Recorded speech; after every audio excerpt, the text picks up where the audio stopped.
না, আসসালামু আলাইকুম। রোকেয়াস ব্লগে সবাইকে স্বাগতম। এই যে হালুম সোনার জঙ্গলের ভিতরে ঢুকে ঢুকে ঘাস খাচ্ছে। না তুমি আরেকটা ঘাস খাও, এখানে খাও। এই দুষ্ট পাখি, এই যে হুম, না বলো, খাও খাও, সোনা ময়না খাবে না? হালুম হচ্ছে অনেক বেশি দুষ্টু, একটা দুষ্টু পাখি। ও হলো একটা দুষ্টু পাখি, ও কথা শোনে না, ও হলো সেই দুষ্টু পাখি। এই মানে পাখি, দেখি তো কি করে।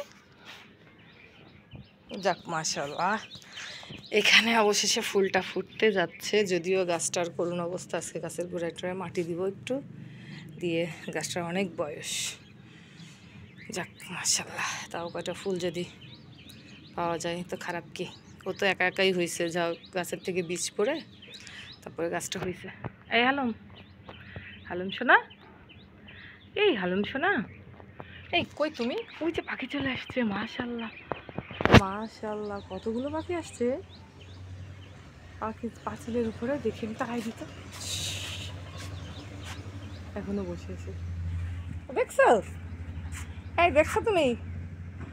এই বাচ্চা যাও, কোথায় একটা ঘাস পেয়েছে, এখন সেই ঘাসটা খাবে। কোথায় একটা ঘাস পেয়েছো তুমি? কোথায় পেয়েছো বলো, বলো কোথায় পেয়েছো? কোথায় একটা ঘাস পেয়েছো? এইখানে ছোট্ট একটা ঘাস পেয়েছে, দেখেছো?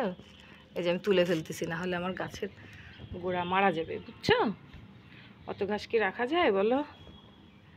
রাখা যায় না, এই জন্য, বুঝছো পাগল ছেলে? এই পাগল ছেলে, এই পাগল ছেলেটা কই? আমার পাগল ছেলেটা কই? এই পাগল ছেলেটা কই? ওই যে এই যে আমি, এই যে আমি একটা পাগল ছেলে। আল্লাহ বোঝে, ওই জন্য ডলতেছে। শোনা ময়না, ওগুলো ঝাল গাছ মা, ময়না পাখি, ওগুলো হচ্ছে ঝাল গাছ। দুষ্টু একটা দুষ্টু পাখি, খেলা করবে এখন।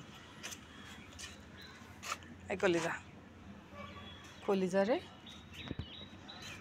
হুম, এই কলিজা,